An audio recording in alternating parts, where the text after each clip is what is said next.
First Baptist Church. There we go. Sorry about that. Pastor of the First Baptist Church here. And this past month, we had a real serious issue at the Embers Motor Lodge. And a lot of people immediately lost their housing, a major structure fire there. Really want to say on behalf of the city council, the city employees, I'd like to offer a sincere thank you to Pastor Chris Howe and the First Baptist Church for helping collect donations and distributing them to the Embers Motor Fire victims. Your help was invaluable in providing assistance to those in an immediate need, and I know they were very, very grateful. Both Ricky and I were able to stop by the rec center. The community was very gracious in donating so much. I know we put out a post and in just 24 hours got, $3,000 in gift cards, and the church was able to just get an amazing outpouring of support and to help those victims. And we just so appreciate what you do. Much appreciation to Brian Fawcett, who opened the rec facility center. It was on a Sunday. He spent his entire day there helping victims. When Ricky and I went, there were people in nightgowns and basically their bedclothes. Some had shoes, some didn't have shoes. They had lost everything, their wallets, their purses, all the money they had, all their belongings. Literally just the nightgowns that they were in was all that they had. And it's kind of hard to look at situations like that and not just want to help everybody there. There was about 30 victims, I believe. 41. 41. 41 total people, total individuals. So we appreciate so much you stepping up in the community and being able to help all of those that really needed help at that kind of immediate time. Well, it was an honor for us to be able to help out and be kind of that ground zero for the donation center. We have a nice facility with plenty of space. And, the real heroes in this was Graham, the people of Graham. I could have clothed Alamance County twice with the amount of clothing that was donated, hygiene items, non-perishable foods, donations. Mayor Talley, you did an awesome thing with all the gift cards you brought in. Others brought gift cards. We're still receiving some monetary donations, and we've been really successful. Almost every person has come through our ministry center at least 2 or 3 times getting items that have been donated. And we've been pretty successful at getting some of these folks into permanent housing and getting them out of the hotels and be helping them find a place, a mobile home, a boarding house, something that keeps them out of the cold and gives them a permanent place that they can sustain themselves in, at least for the foreseeable future. So we're just real thankful that we've been able to help out in any way we can, being in the center of Graham as we are, and being able to assist in the way we did. But the people of Graham are the heroes. They're the ones that came out when people were in need. They saw the need and they came out and showed up. And it just shows what a great community we're in. And I'm just thankful and proud that we're a part of that community.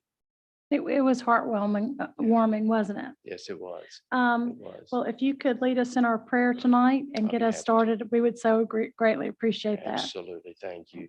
Bow our heads. Heavenly Father, we're just so grateful for our town, for the city of Graham, for the people of Graham, for the hearts that they have, for the willingness they have to open up their hearts and their things that they have, even their money, in order to assist those in need, even people that they don't know. And what a great testament to the power of the work of Jesus Christ in this world, and how he has taught us to give in that way. So we just thank you for that. Thank you, God, that we could all be a part of seeing that miracle occur.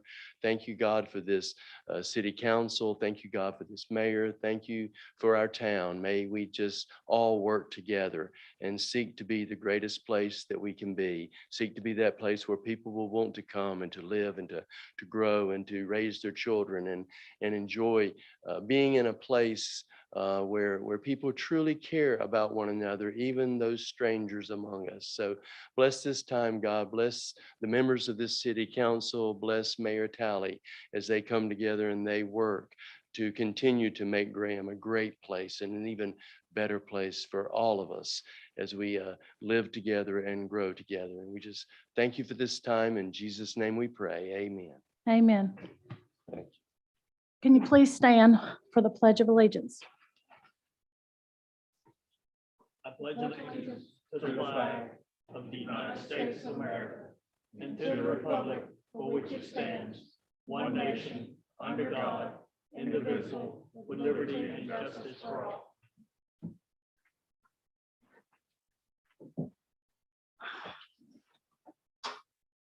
Okay. Due to unexpected circumstances, the presenters are unable to attend tonight, so the presentation of the check for the Children of Fallen Heroes and the trophy presentation to the Graham Fire Department for the 9/11 commemorative walk that they had is going to have to be postponed until next month's meeting.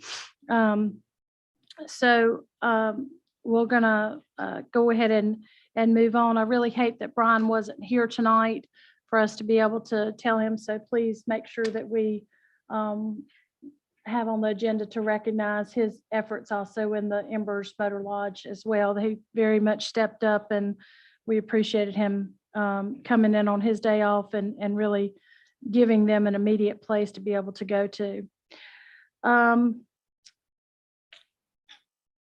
We're going to move on to the consent agenda. Consent agenda item A is to approve the minutes of the December 13th, 2021 and December 14th, 2021 special meeting and regular meeting sessions. Item B is to approve the following tax releases for $503.08. I need a motion and a second in order to approve or deny the following consent agenda. Mrs. Mayor, I make the motion that we approve them as written. Do I have a second? Second. All in favor? Aye. Aye. Ayes carry, no opposed. We'll now start on our public hearings. And the applicant has requested that the public hearing on item number 1 for the annexation to be tabled to the meeting on March 8th, 2022. Justin, do you have some information on this?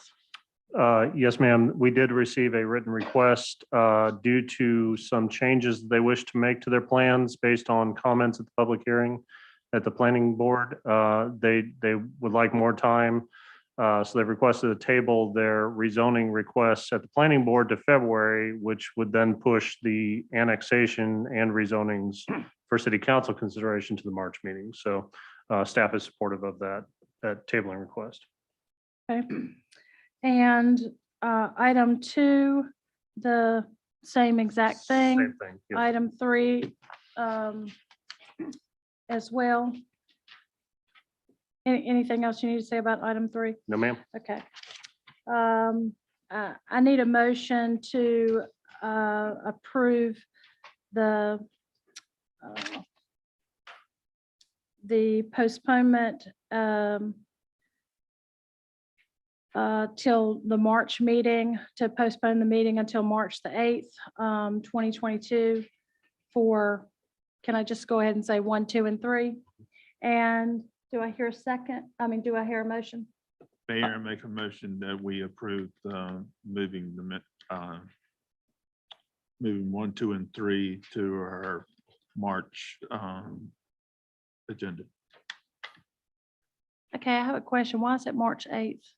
Is March the 1st? March on a 1st is actually the first Tuesday? Tuesday. Yep. Okay, all right. So it would be on March 8th. And do I hear a second? A second. All in favor? Aye. Aye. Motion carries.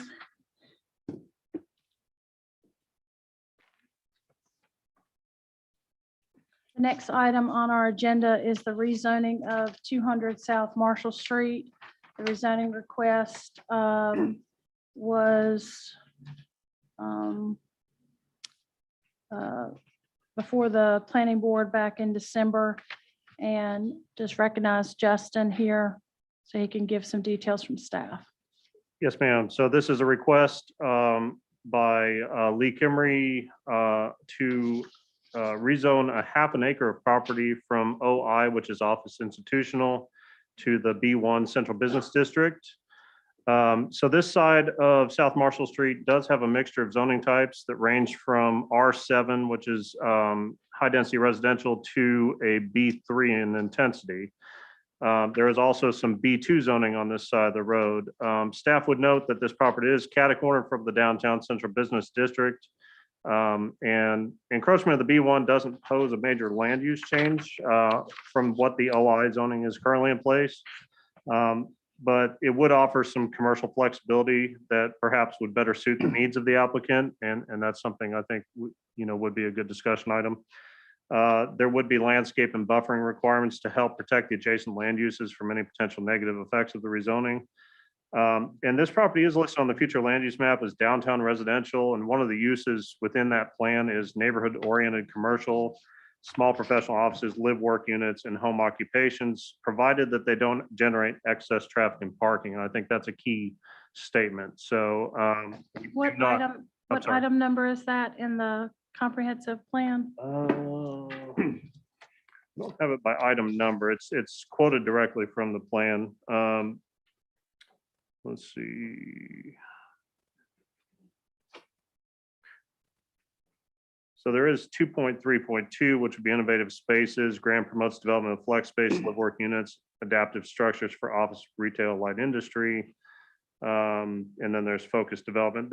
It's in several of the policies, but that actual statement was in the growth management plan. But given its location at a relatively major intersection, the size of the property, staff feels that residential is probably not best suited for this parcel. And the office could be somewhat limiting, but the limiting factor here, I think that we need to flesh out is the off-street parking issue. B1 is exempt from having to provide off-street parking. So, and there is not good on-street parking in this area. So that'll be a question to ask the applicant. The planning board did recommend approval at its meeting. Staff is recommending approval, however, with the notes about the off-street parking being identified. So the rezoning of this property would further policies 2.1.1, 2.1.3, 2.1.4, 2.2.1, and 2.3.2. And that would be to create a diverse job market with innovative focused development that would blend with the downtown and serve as a transitional area to adjacent office and residential uses.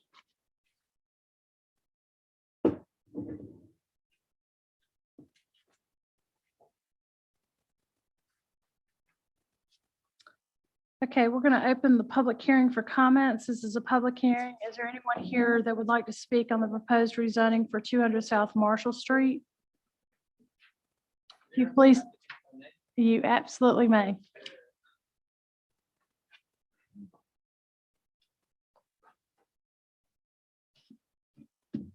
Mayor, Council, I'm Lee Kimry. I live at 104 West Elm Street here in Graham. I am also a small business owner who has a home office here in downtown Graham as well. So I'm here to talk to you about 200 South Marshall Street rezoning request. The question is, why this request? When we looked at this property, obviously it's owned O&I, as has been indicated.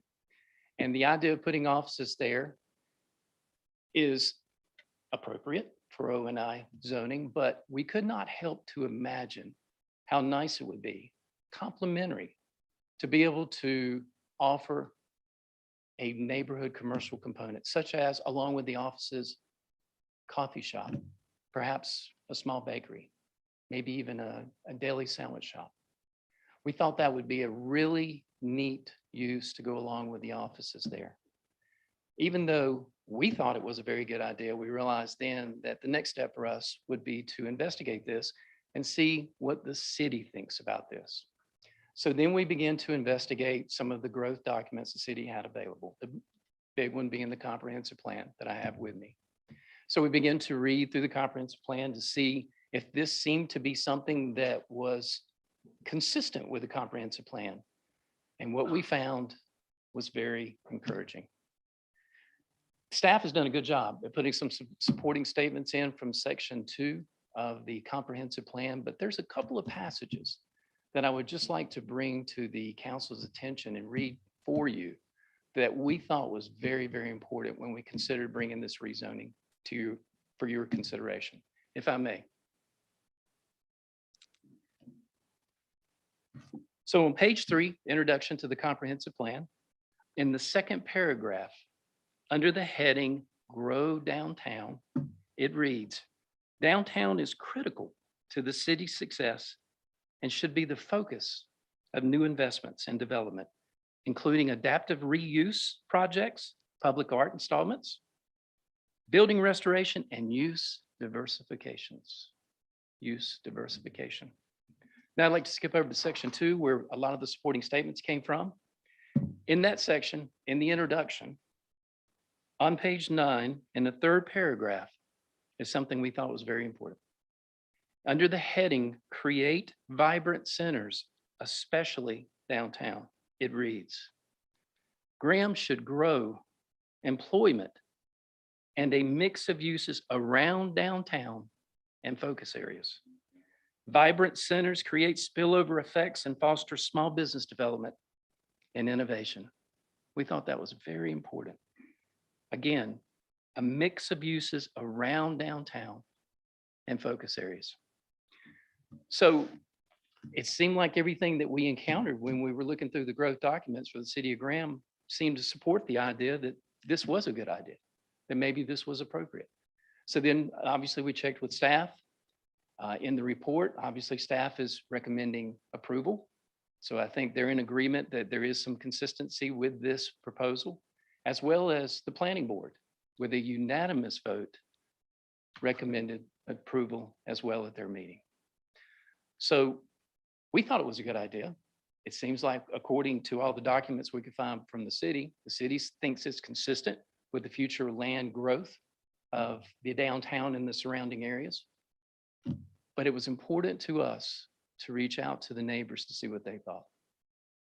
So I did. And I was able to contact all the neighbors of the surrounding properties, with the exception of the post office for the obvious reasons.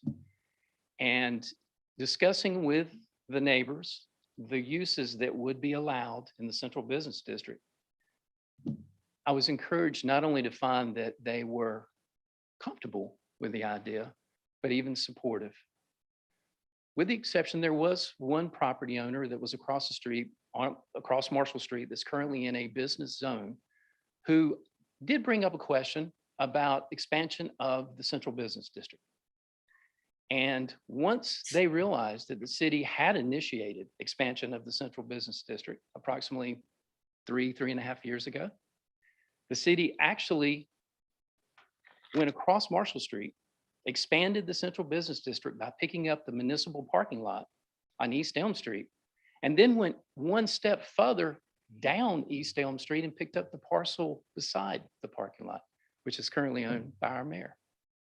So once they realized that the expansion of the B1, the central business district, had occurred, and that it was in the future growth documents for the city of Graham, they were much more understanding of this request. So with all that, we thought it was very encouraging and worthy to bring to you for your consideration.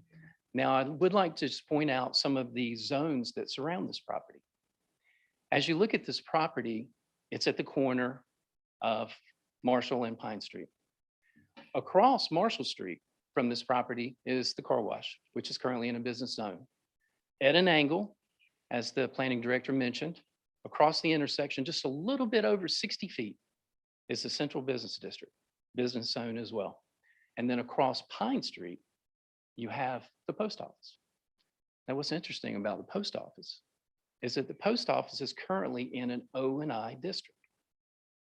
But the post office is actually a non-conforming use in the O&I district, if I'm correct. And for it to be a conforming use, it needs to be as well in a business district. So when you start to look at that intersection, look at all the corner parcels, what you see is you will see that all the corner parcels at this intersection, major thoroughfare of Marshall and Pine are either zoned business or should be zoned business. So it doesn't seem unrealistic, nor does it seem like it's a stretch to consider this parcel at 200 South Marshall Street, which is that fourth corner, to have that neighborhood commercial component. So we thought it was pretty neat that when you consider that the post office actually should be in a business zone, then it makes that intersection very attractive from a business standpoint, looking at all four corners. Now, in conclusion, I just want to give you a brief history of the parcel. There was a single family dwelling that was on the parcel. When we were in the process of acquiring the parcel, it was clearly our intent to try to repair the house that was there.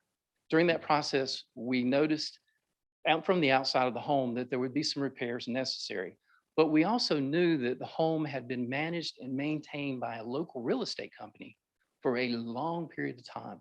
So we were hoping that once we were able to gain full access to the inside of the home, which was not granted to us initially, that we would be able to perhaps repair the home, bring it up to a certain standard, and continue to lease it in the future.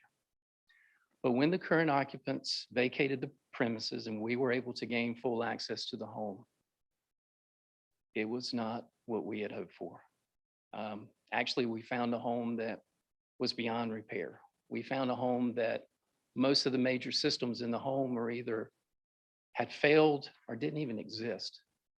So we realized very quickly at that time that the right thing for us to do, the neighborly thing for us to do, to be able to secure and make safe the property, is to bring the home down, clean up the site, leaving it as best as we can in its natural state, so that it would be pleasant for the community, for the neighborhood, until down the road we decide to improve upon the parcel. So that's a long way around to tell you that it's currently a vacant property. Mayor, that concludes my presentation. If I may, I would like to ask that if any questions come up during discussion of this item, that I be provided a chance to come up as a rebuttal and maybe try to answer some of those questions. And if, with that being said, I'll try to answer any questions that you may have and the council mayor at this time. Is there anyone else that would like to speak on this matter? And then we'll have you come back up. Is that okay? Oh, Or do you want? Sure. do you want to go ahead and ask questions now while he's up here? Do you have any questions for Mr. Yes. Kimry? What are you planning to build there? So right now we're here tonight to try to figure out what that can be. So obviously the obvious is some offices there. We would love to be able to incorporate that commercial business component, that neighborhood commercial. As I mentioned, something like, bakery or deli shop to go along with the offices, but an office building is what we have in mind. Are you intending to have rental properties above it? Is it going to be a one-story building or? Well, right now, tentatively, again, based on this decision tonight from this council, we anticipate and we envision a two-story building that would have offices. We would love to have a commercial component integrated on the first story, along with the offices. Roughly a 75 by 100 building, which would be a 7,500 square foot footprint, roughly, minus the staircase. And that would give us the opportunity to perhaps have 3 to 4 spaces on the ground floor and then offices on the second floor. So if you were to build an eating establishment, whether it be a deli or bakery, where do you envision patrons parking? Yeah, so the site, we do envision having parking that would be on the Pine Street side of the parcel. Actually at the same place, pretty much where the exit is for the post office. We feel like that would be the best use of the property from a parking standpoint. So on street or off street? Off-street parking, yes. How Thank you. many spots are you thinking? And again, that is going to be determined on the user, the end user. And that's a difficult thing with a project when you have multiple spaces. You have to kind of determine what those spaces are going to be, the square footage in regards to the maximum number of parking spaces. But we plan on using, other than the footprint of the building, the remaining parcel and all the buffering to be parking. What are the offsets on that building? If you propose the size building, what are your offsets going to be? So with O and I, B1 is the most relaxed with the buffers. O and I is the next most relaxed. We anticipate having a buffer all the way around the building, even though with O and I currently as it's zoned, we would not have a buffer on the right or on the front. We would only have a buffer on the side street, which would be Pine, and then we'd have the buffer at the rear at the residential property. From the property line to the building, what's Are your you offset? saying buffer or are you saying, just for clarification, buffer or setback?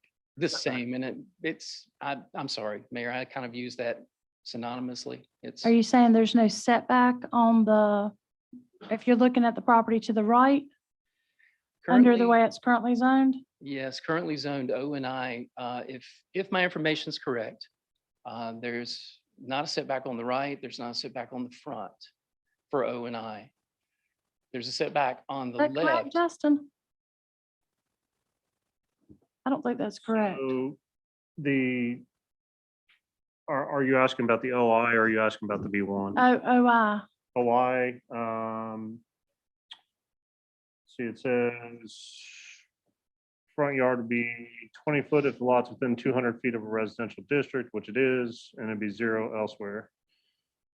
Side yard would be 20 foot adjacent to a lot zoned residentially. Side yard abutting a street would also be 20 feet. And rear would be 20 feet adjacent to residential. So it'd be 20 feet on all three sides except for the one. That's right. So the opposite of what you just said, is that right? Actually, no, because the adjacent residential property is beyond 200 feet. So there would not be a front setback, being that the front of the lot is actually Marshall. It abuts residential.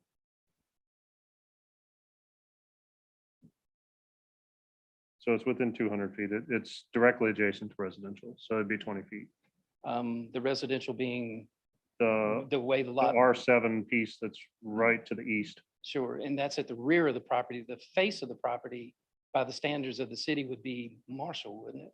Well, it just says within 200 feet of residentially zoned districts. But this is the front setback, so we have to determine the front.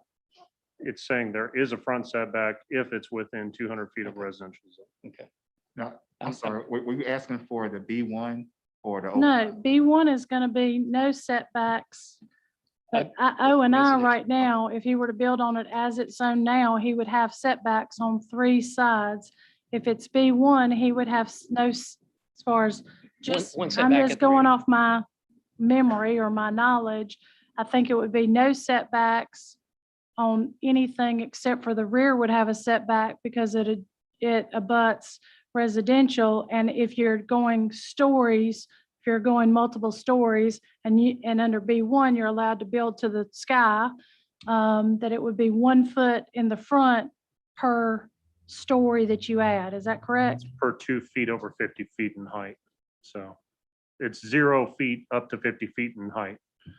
And anything over 50 feet, that's when you start having a setback because it wants you to move it further and further back. So yeah, basically it's 0 feet for a 2-story building 0 feet for a 2-story building. for the front. Yep. Okay. But there's no if it were to be rezoned B1, you could, The Just only build a setback you would have would be against that residential if it's zone B1. right. But to get away from setbacks, you would be able to build as many stories as you want under B1. Absolutely.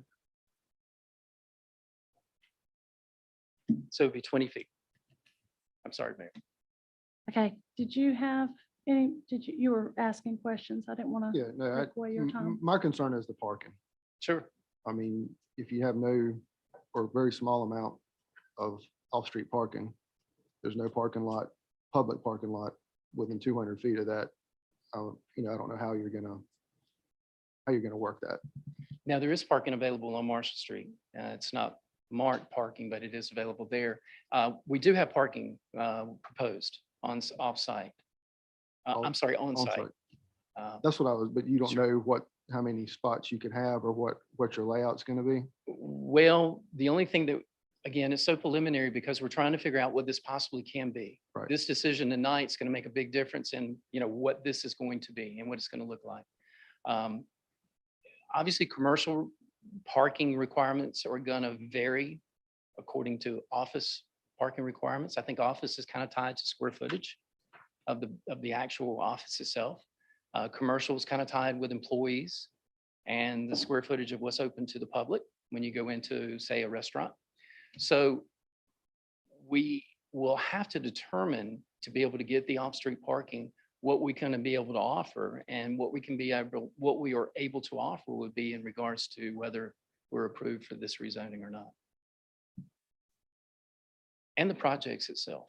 I mean, whether it's just going to be an office building, O&I will still allow not only offices, but will allow us other uses as well in O&I. Not necessarily uses that we feel like would be the most complementary for this area, such as like a nursing home or a daycare center for children or adults. We just don't think that would be the best fit for this location. And Yeah, that's I kind of like your idea of what you have going on. My Sure. concern is the parking, ours as well. because it's a safety issue. If you got people wanting to come to your business and they're having to park on Main Street and walk, you got people crossing streets and that kind of thing. Now, I do have something very rough, and obviously I don't want to be misleading to the council, mayor, or to the public by presenting anything that's very, just for illustrative purposes alone. But I do have just what we kind of envision for the property, and kind of shows where the parking area is proposed to be and kind of the footprint of the building and kind of the setbacks and the buffer. I've got some copies if you would like to take a look at it. I think the problem with that is that your request, your petition is for a strict rezoning, and we can't put any limitation. I mean, we're Correct. barred from putting any limitations. You can sit here and say that you're going to have 20 parking spots, but if we rezone it to B1, you could have 0 parking spots. And again, And- I'm just trying to appease the questions that was presented, and that is the I- concerns about, the parking and what our vision is for that future. The idea of a conditional rezoning or the idea of the specific, such as a special use, is very difficult when you can't determine what that end user is and when you've got multiple spaces. And obviously, we're hoping to be able to offer, multiple spaces for tenants to occupy and to use. And not being able to know what that looks like, it's almost impossible to kind of draw that set plan and go, this is exactly, what it's going to be. These are going to be exactly the people that's going to be in these spots, especially if we have 5 or 6 spaces that may be available for lease, a mix between office and, with the council's approval, neighborhood commercial component as well. It's very, very difficult to know what the details of the building is going to be. Wow, sorry about that. Okay, sorry. That was shocking, wasn't it? So it's very difficult to know what that end product is going to look like.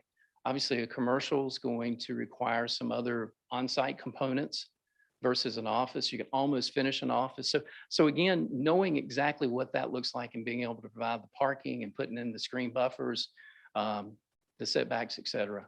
The only reason that I have that with me is it's in the folder, and I just thought maybe it would give you a better idea of what we envision. That's it. And I understand your concerns, Mayor. I do. Have any questions? No, just kind of. One of the questions that I have is, the whole purpose, when I was on the council 20 years ago, of conditional use zoning, and the reason why Graham passed 20 years ago, this conditional use zoning, is this is a perfect example of why it was passed. They were wanting to be able to use a residential home in a residential neighborhood in a district that's not normal. And they wanted to be able to use it for the purposes of having a jewelry store there.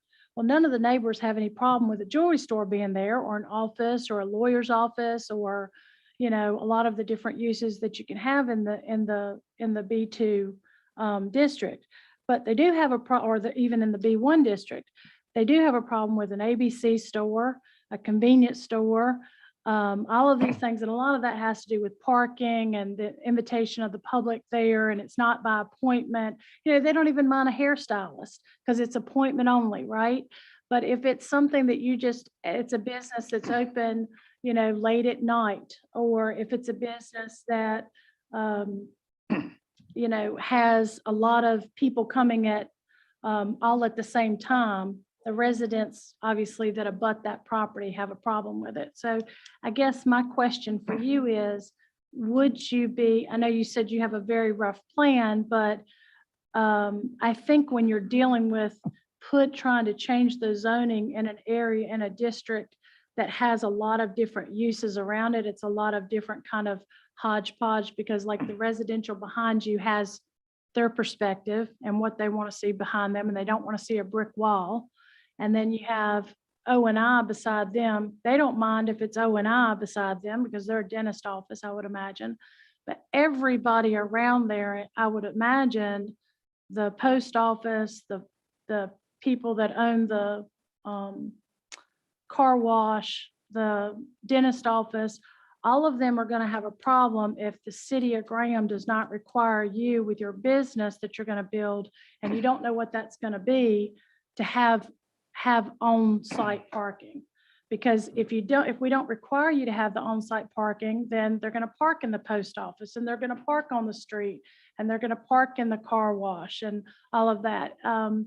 It's not, you know, it's about just since you don't know what it's going to be, it's really difficult for us to just do a blanket B1. And I really, you know, obviously hindsight's 2020, but I really like for the planner, and I have always said this even when Nathan was here, is to really kind of try to direct people that are coming in with plans like this to say, you know, it might be a good idea, if you do have an idea or a concept of what you're trying to do, to come to it with a conditional use zoning.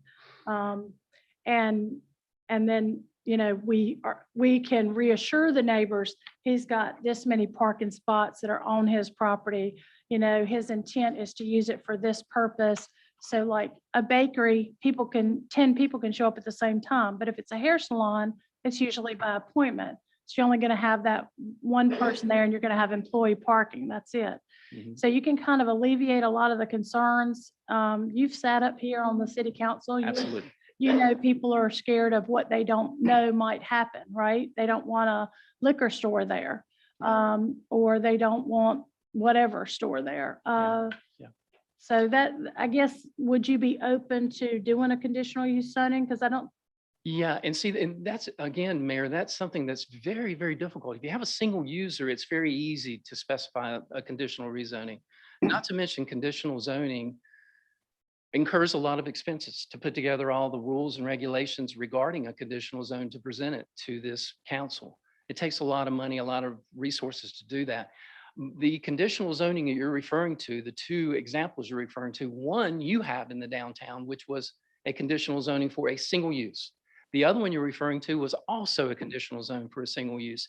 It's much easier to determine that single user and then put the ramifications and the requirements in that conditional zoning to appease that one user. But when you've got a multiple building, very similar to what we have in the downtown, we envision inside of Court Square, where the Knicks building is, where, you know, you have the coffee shop and you have office, and then you've got a frozen custard place with beautiful outdoor. That's kind of what we envision. So it's very difficult to put a conditional zoning around multiple end users.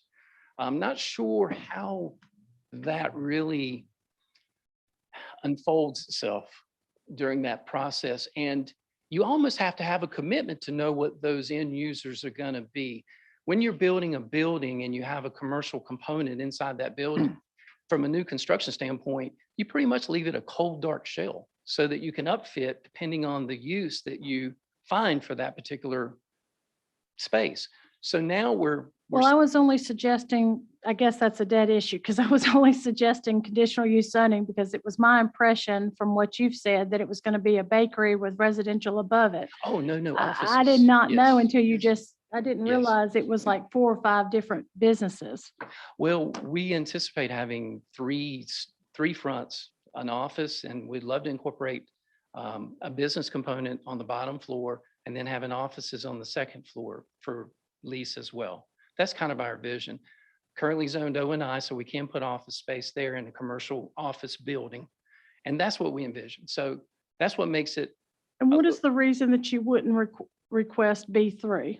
Because the only difference between B3 is neighborhood business. So it's like the convenience store in the middle of a neighborhood in a district that is a neighborhood district. right, And you want to put something that's going to service that particular neighborhood. sure. Because B1 is its own animal. And the only reason that I know of to request B1 is to not to have to abide by parking requirements. No, the reason we're asking. Because for it's the only B1 thing that's sure. exempt. Sure. The reason we're asking for B1 is simply for the uses. And I talked to all the surrounding neighbors, Dr. Causey and Jason Cook and Bobby Cheek behind us at the residential. We went through all the uses that's allowed in the B1 to make sure they were comfortable and they understood what that meant. And again, we found them to be not only understanding, but very supportive of the idea. B3 would limit us on our offices. B3 only allows for, and planning director might be able to help out with this, but would only allow for a certain amount of offices. We do have the ability to, with a half-acre land right there at that intersection, to build something that would have multiple offices available. And a B3 would restrict us on what we could put in as far as offices. B3 is almost identical to B1. The things that it doesn't allow are things that are going to be highly controversial. A bar, it's not going to allow a bar. So B3 only allows for offices, how many employees? 5. Yeah. And that wouldn't work there. That would really restrict us. The other thing that might restrict you is it does not allow restaurants Right, yes. with or without a drive-through. So And B1 doesn't allow restaurants with a drive-through. B1 doesn't allow, B1 for retail sales and stores, restaurants with no drive-throughs. Did you discuss with the residents around there the possibility of you putting a restaurant, Yes. a drive-through? No drive-through. bar? No drive-through. Oh, Oh, okay. no, absolutely no drive-through. No, that would not work in an office building. No. But you understand that this rezoning, we would be giving you permission to put a drive-through. No, you wouldn't. Not with B1. I B1. thought that's what you just said, Justin. No drive-through. not a drive-through. No. Okay, but you can put a bar Yes. Yes. and an ABC store Mhm. and, okay. I'm trying to help you, Sure. but And B1 would allow for farmers market, studios, offices. I guess what are the uses that you're wanting to be able to have there? We were very comfortable with all the B1 uses after we had discussions with the neighbors and we all talked to all of them about all the uses. Dr. Causey he even brought the table of permitted uses with him to the meeting when we had a meeting, and we went through all the uses to make sure that the neighbors were very comfortable with the uses that would be available with the B1 rezoning. The biggest concern that we received was with the idea of a generalized B2 rezoning. And that was never a consideration for us.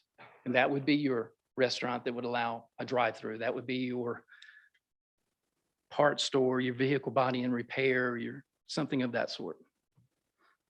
Truck and trailer rental and leasing, that type of thing. I just didn't think that was an option in an office building at all. And that's why we were looking at the B1, the central business district.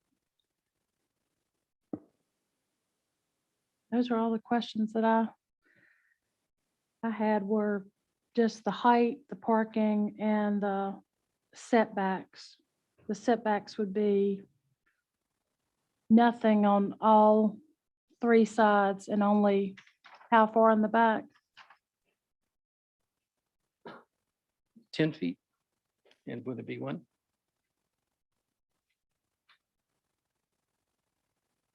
Yeah, 10 feet. 20 feet currently. Yeah, I'm sure Ray Moore wishes he had 10 feet. A couple of years ago, when Dr. Chrisman built his building there, built adjacent to residential there on Marshall Street. Melville Street, on Melville Street. Okay, And gotcha. literally, like, when you come out of Ray Moore's house, there's like a brick wall that goes all the way down the entire length of his home. It's built right to the property line, and it's just, no one deserves that. That's Yeah. just not, Ray's such a good guy Yeah. and didn't complain or anything, but those are things that I think zoning, the reason zoning is, it's not to try to restrict somebody from being able to build. We want you to improve the lot. We want you to have a successful business there. But I think we have to be conscientious of protecting neighbors and existing districts that we have. But Yeah. And Mayor, respectfully, that's why it was so important for us to check with the neighbors, to talk to them extensively and to make sure they were understanding of what this was and to make sure that they were comfortable. And we were encouraged to find that they were even supportive. okay. Here, do we have anyone from the community that wants to speak? Yeah, is there anyone else that'd like to get up and speak on this rezoning issue at 200 South Marshall Street? Mayor, council, thank you for your Thank you. consideration. And I'll be back if anything comes up, Okay. any further questions. Thank you. Yes. You'll please come to the mic and state your name and address. Kurt McVeigh, live at 415 West Pine Street. McVeigh Realty and Appraisals office is at 104 East Hardin Street. We own the car wash across from the property you're talking about. I'll be brief, make a couple of quick points. Mr. Kimry, your representation of our conversation on the phone about the zoning is not what I remember at all. I would be against this rezoning for the many parking problems that has already been discussed. I kind of look at zoning logically. I used to be an engineer in a previous life. And I don't have the zoning map memorized. And when I was on the phone with Lee, I didn't know that there was B1 zoning more than a block off Main Street. My concerns recently have been up on Maple and Market, where there have been multiple attempts to rezone to B1 more than a block off Main. I think we're about to have another one of those again from the documentation I received in the mail. It just makes us, whenever the planning board wants to step out and cross boundaries, more than a block east or west of Main, they need to think a lot about that, because that is a boundary. And while I was not completely correct that there are no B1 more than a block away from east or west of Main Street, there's none south of Pine Street. So maybe I got a close but no cigar on that one. I would vote against this. I don't see how you can possibly go B1 in that site and give them the freedom with no parking regulations. Thank you so much for coming tonight. Is there anyone else that'd like to speak on this issue?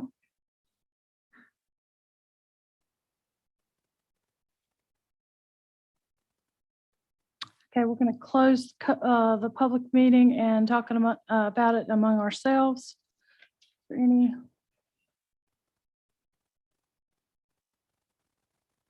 I second that one. All in favor of closing the public hearing? Aye. No.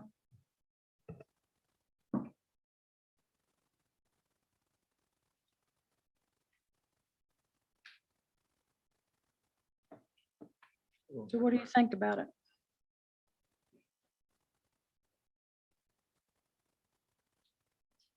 My feeling is that without public parking for this property, I could not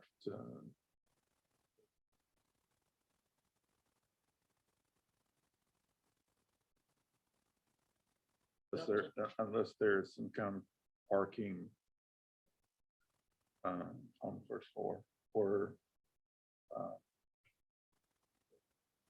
be able to park over how many people they're going to have apartments. I mean, offices for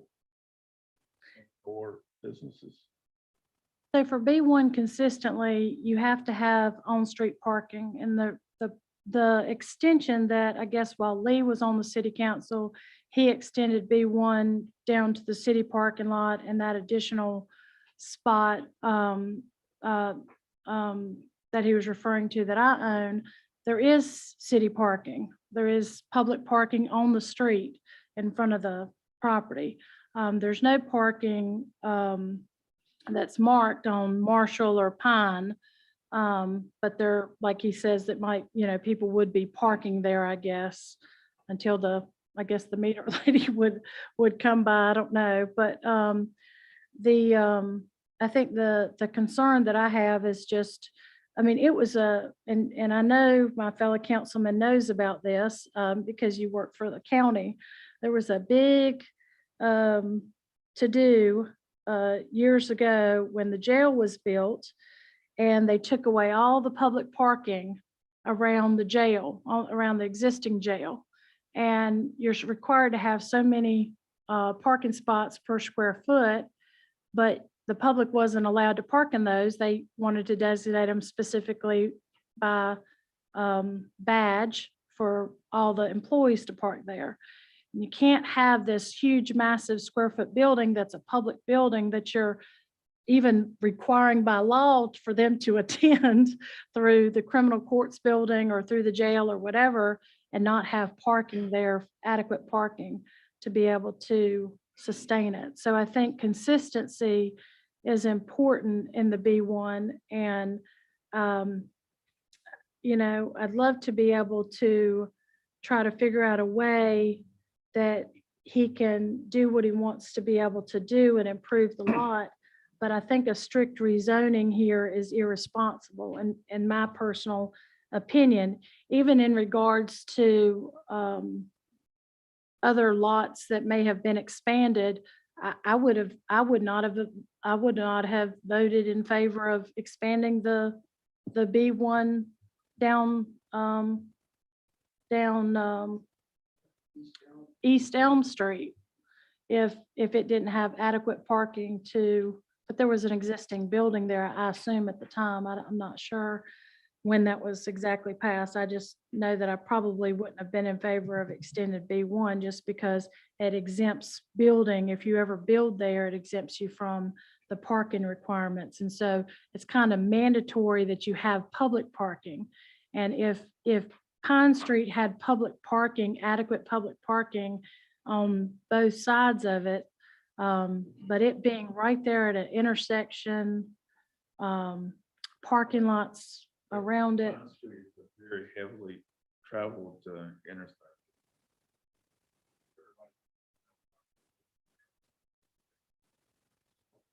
The school being 1 block away. It's adjacent to O&I. It's adjacent to residential in the back. The 2-story thing, even if you put up a buffer, a landscaping buffer, you're not gonna have a landscaping buffer that's gonna exceed 2 stories in the air. So this is kind of the rub when commercial starts creeping into residential.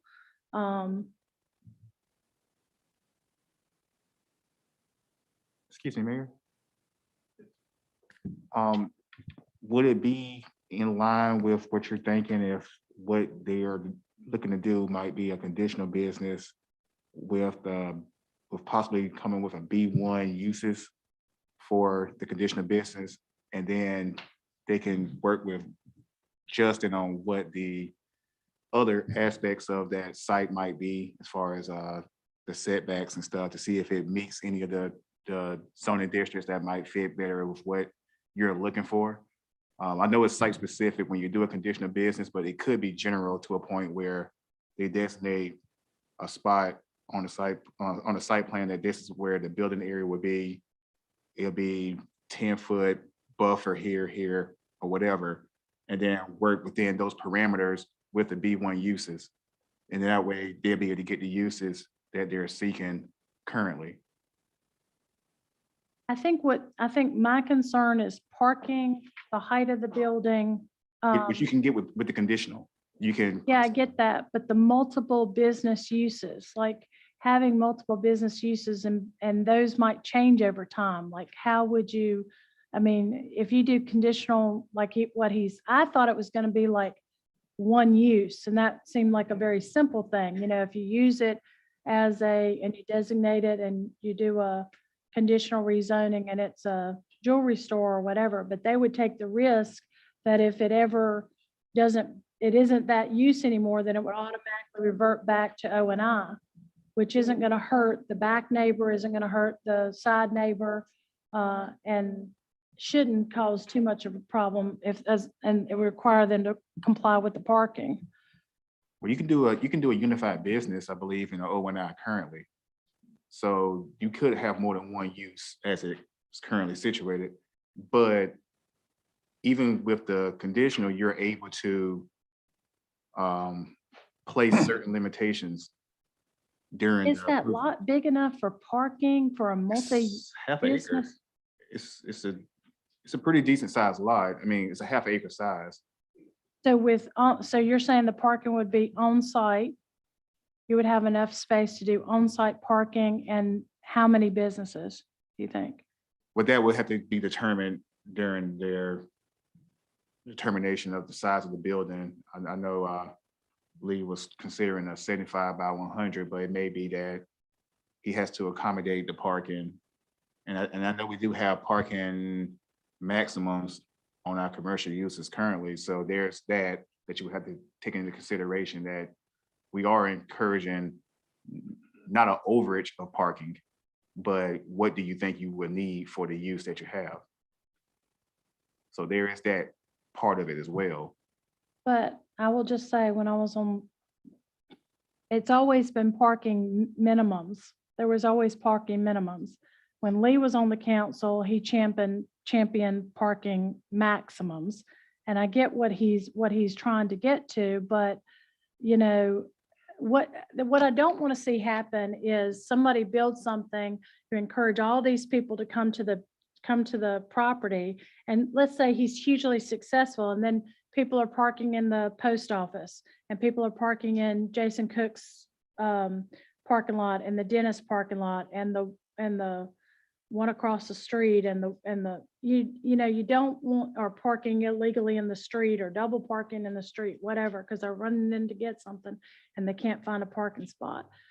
I don't know that I necessarily, I'm willing to obviously enforce what we have with these parking maximums, because that was passed by a prior council. I'm not saying that I necessarily agree with that, but I know that's the parameters we have to operate under at this point. But I am really concerned about parking, and I definitely don't agree with exempting parking with B1 as the answer. So maybe the conditional business, like I was trying to encourage him to go to, and come back to the council with something that we can actually see, and see how it's going to work. And I think it would alleviate concerns from neighbors.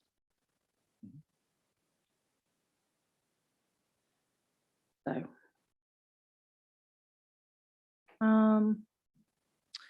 I direct the attention to item page 45.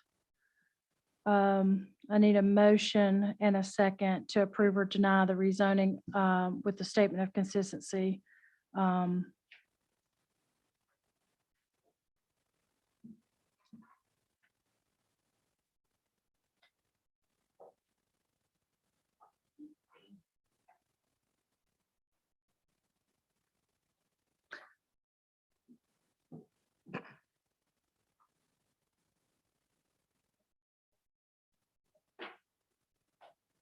Can we make a motion to deny it, even though it is consistent with what it's proposed to be used for?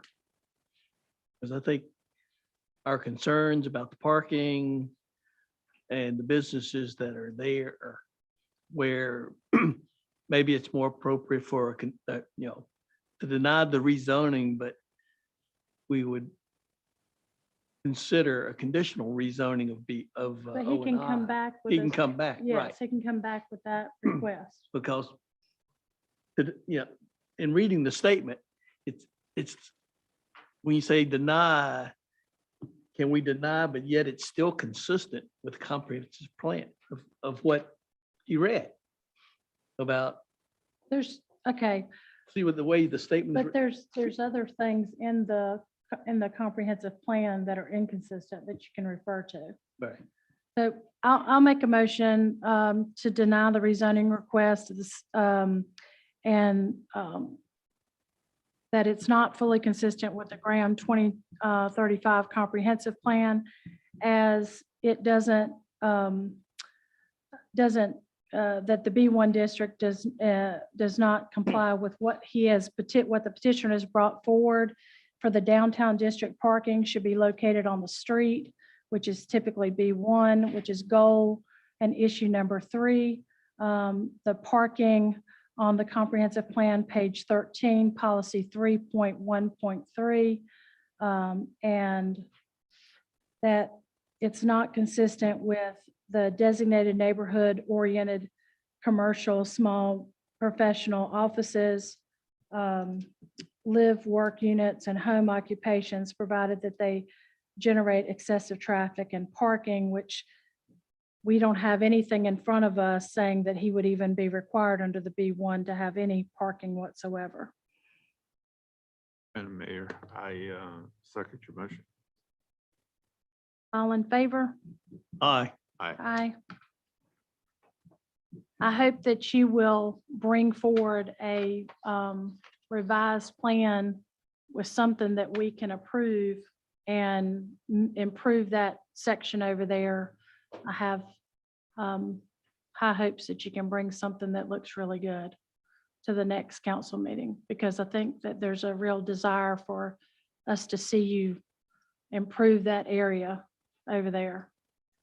So I hope you won't be discouraged, but just B1 isn't going to work, I don't think, for us. We'll move on now to the special use permit amendment, item number 5 on the agenda. Again, I'm going to recognize Justin Snyder. Thank you, Madam Mayor. So this is a proposed amendment to change how the special use permit process is within the city. This public hearing was continued from the previous council. And so the council requested the planning board evaluate the process for special use permits with the recommendation that they be sent to the Board of Adjustment to be heard. Under the current process, residents of the city have limited input, and the city council has limited discretion for special use permits. And the current process leaves most residents feeling disconnected from deliberations regarding quasi-judicial hearings. And so the draft language in your packets tries to place the authority to hear and approve or deny the special use permits with the Board of Adjustment, which the planning board in its final review of the proposed amendment decided that if that's the case, it would be prudent to have its own legal counsel and retainer to represent the board in all quasi-judicial cases due to the nature of these cases. Staff would agree that that is a best practice and should be incorporated into the text with funding to be set aside to retain the council if this amendment is approved. Staff recommendation is approval of the text amendment with the following to support the recommendation: that placing the authority for special use permits with the Board of Adjustment would reduce the number of quasi-judicial hearings before the city council, thus allowing them to be more engaged in the democratic process of public input and legislative decisions. Also, it would make sense that the planning board, which also acts as the Board of Adjustment's quasi-judicial setting, would be better suited to conduct these quasi-judicial proceedings. And staff would work with the planning board and city council on the uses subject to this process with a subsequent amendment.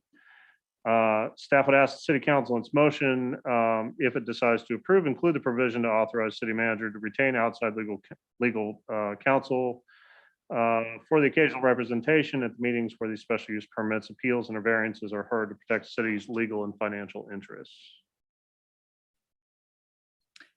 So I think this came up as a result of the prior administration that was here, and at the request and the behest of the chairman from the planning the board, that resulted in a lawsuit in which our legal counsel was not present at the Board of Adjustments. And since then, I've talked to both Bob Ward and our legal counsel here again, just going back, I've had two other city attorneys that I've worked with over the last 9 years, and they represented the Board of Adjustments. So I was kind of confused. Has the law changed or something like that that does not allow them to represent us? And according to Bob and Brian, they can represent the city in the Board of Adjustment, and that if that is then appealed to the Superior Court, then we hire outside counsel. But the reality of it is, we hire outside counsel for anything that is a court case against the city of Graham. And that's just typically our process and procedure. We would never have our in-house counsel litigating cases for the city. So if these Board of Adjustments and these planning board quasi judicial hearings are, there's like at the most 4 to 5 a year, and that's on a big year. I can't imagine that they would ever be, that they're not that big of a inconvenience and haven't seemed to have been. To me, my biggest issue with this is the notice to the citizens, because what ends up happening, the reality of it is, they drive by, they see the lots up for rezoning, they look at it and they go, I wonder what's happening there. They don't call, they don't hear anything about it. Goes before, in this new scenario, in the old scenario, it would go before the planning board and then the city council. If they don't get the result that they want in the planning board, the whole neighborhood hears about it through the grapevine. And then they come to the city council meeting and say, wait a minute, this shouldn't have happened. So then, but with this new process, it would go straight to Board of Adjustment. If they don't like the decision that's being made, there is no appeal to the legislative body and people that are elected by the community. And it would go straight, you'd have to go and hire an attorney and fight it in Superior Court. And I just feel like that would invite litigation, in my opinion, from the way we've done it. And it's my opinion that we just keep doing what the process that we've had before, have the quasi judicial hearing. And the improvement would be, which is what the chairman from the planning board wanted, is legal representation at the Board of Adjustment hearings in regards to these matters. And he can make sure that the testimony is, and everybody's staying on track and everybody's doing things by the rules. And that's, so the only change I would say, X this and just make sure that the attorneys are at those quasi judicial hearings. Yeah, my only comment would be that the quasi judicial hearings, you mentioned neighborhoods coming out. The only people typically that are allowed to speak are those that have legal standing. So in the case of a quasi judicial hearing, legal standing is typically those people who are either right next door, right across the street, unless it's something that is on a much larger scale, in which case we would notify. So special use permits, we notify 500 feet. So that's anybody within 500 feet typically could prove that they probably have legal standing. Outside of that, it would just simply be people wanting to hear what's going on, but they wouldn't necessarily be able to speak. If we did allow them to speak, it wouldn't necessarily mean that their testimony could be considered as part of the record.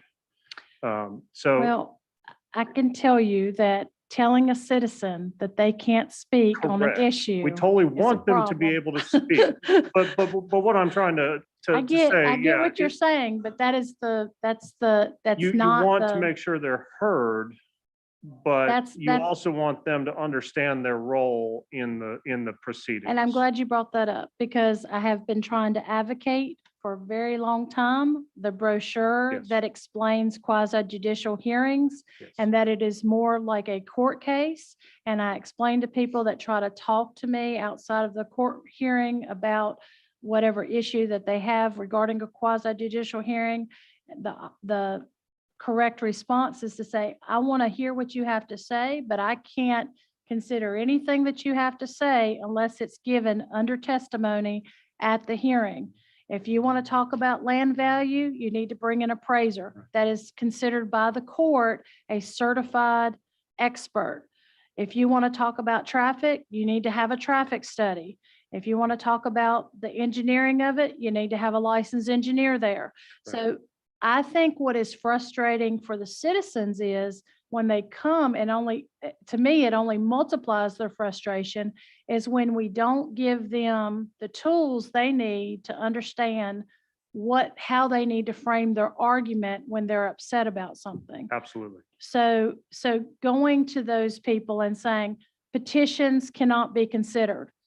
You know how upset a resident is when they've gone around and gotten 300 signatures and taken their entire day Yep. on a weekend to go around and get that? I mean, those are things that when they get notice in the mail, that brochure should be going out with Yep. that notice saying, this is how you need to frame your argument. There's 6 items that you need to prove, and you need to frame your argument around those 6 items. I agree 100%. So I think if we have legal counsel there, which would satisfy the concerns from the planning commission chairman, and we inform and educate the public Mhm. that are coming to these meetings, how they have to present their argument, I think we're going to alleviate a lot of issues. 100% agree. Okay. What's the rest of the council think about that?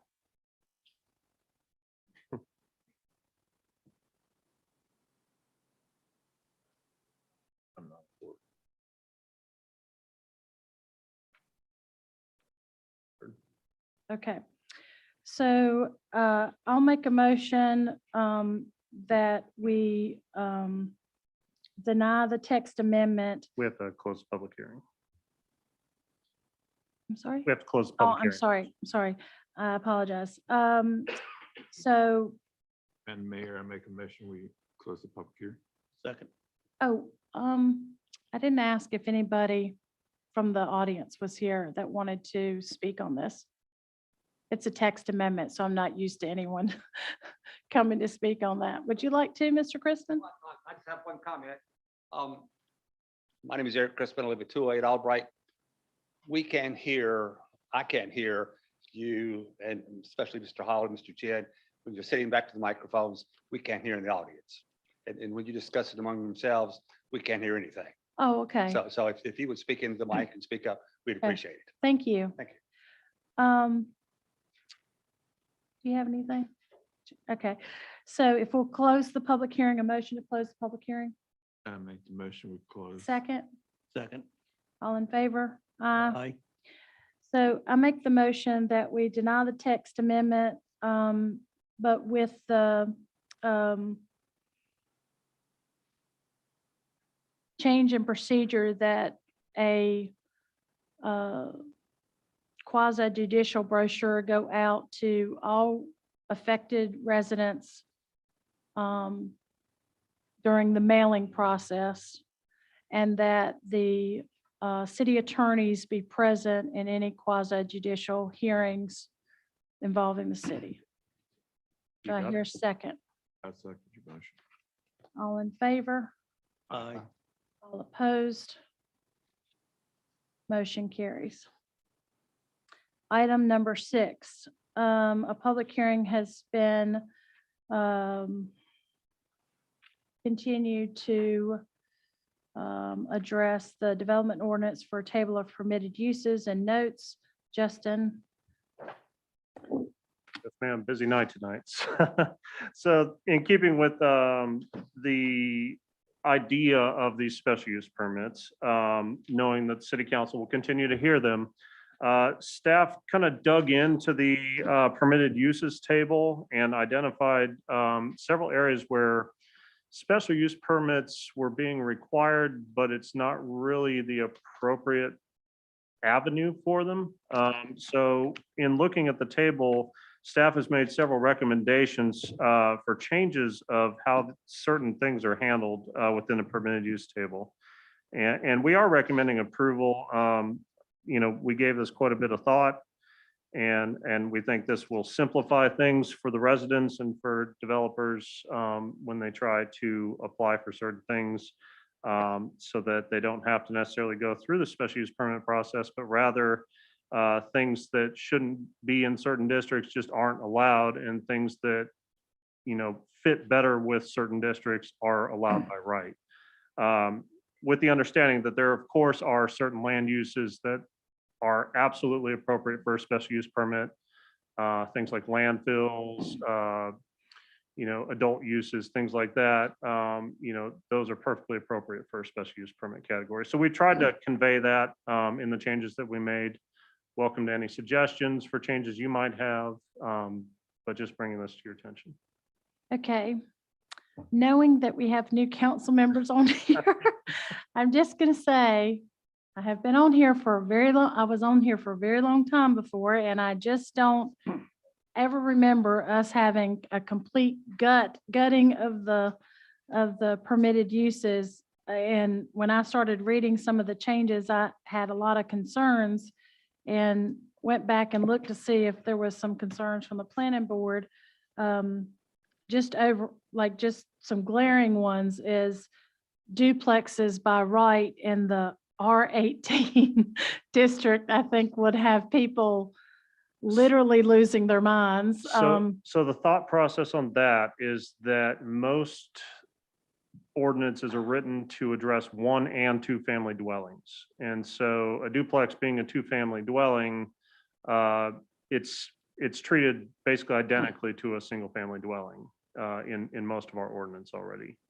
Now, it kind of speaks to some of the shortcomings elsewhere in the ordinance, and gives staff a chance to plug a potential unified development ordinance here, so we can address all this from top to bottom. Now, we can certainly punt, kick the can down the road a little bit till after budget season. Happy to do that. But I think our whole table really, it's out of sorts. It needs some serious updating. But there was like 40 changes or Yes. something. And what we don't want to see happen is us for 50 years, we have not allowed duplexes in anything but the R7. So not in R9, not in R15, certainly not in R18. I'm sorry, but if you built a $500,000 home and you find out your neighbor is now building a duplex beside you, you might have a real problem with that. And it's just a rental neighborhood versus somebody that is there for a single family purpose, right? Well, keep in mind, we don't legislate I know ownership. that. I'm just giving you the reality of how people, That And I'm could be a not- perception, absolutely. But you could just as easily have people renting, right absolutely, next to you, a single family home as you could a duplex. you So, absolutely could. I think that one of the things that we had talked about several years ago was that in order to avoid the concern that people have from a street view is I don't know if there's a way to be able to do that, but in order for people to not be so against perception-wise duplexes is to have it look like they're apparently from the street, there's only one entrance, because there's houses all the time that you have 2 entrances, one from the side and one from the street. and So, I don't think under state law we can do that. It's considered the same as a single family home. And so we are not really able to do anything with single family homes, snout houses, all that stuff. We can't do any of that anymore. well, I know they had talked about that years and years ago, so, Yeah, know, Pinehurst was kind of the key proponent of that at one point, and I think that's what killed it for the whole state right there. yeah, well, no good deed goes unpunished, right? You try to find things that the uses, when it's a hodgepodge of different builders and developers going in there, how we can all live together, right? Absolutely. Without controversy. But I think that, But I'm happy to and talk there's this. also some changes for unified business development, which are some pretty big changes there, and some other things that were concerned. So I did reach out to the planning chairman, and if you want to talk about what we talked about a little bit. Dean Ward, 1143. No, wait a minute, I've sold that house. 483 Westmore Street, Graham. Madam Mayor and council members, I'm glad to be able to come before you tonight. I'd like to do something that's probably been unorthodox and probably never been done in Graham before. I'd like to request that item number 6, 7, 8, 9, and 10 be sent back to the planning board for further discussion.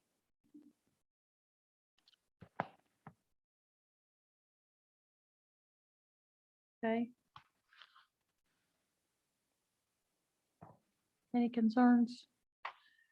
I think it needs some more work and some more wordsmithing on some of the ordinances, and I think between now and the time you get it, we can talk about some concerns, and I know Bobby have you relayed any concerns to him yet? Okay, so he had talked to me about some of the concerns that he had as well.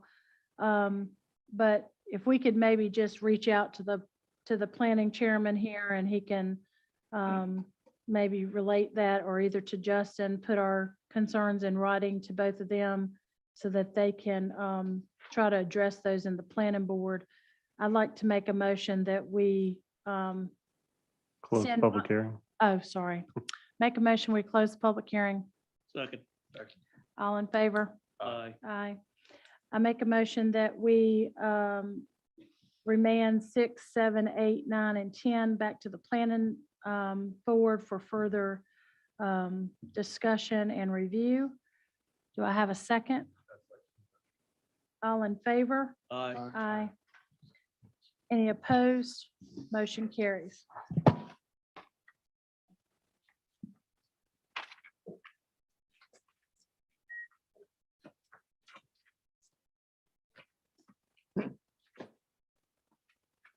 Okay, and I would like to ask for the members of the public who signed up to come in and speak in order to be able to come forward to the podium. Eric Chrisman.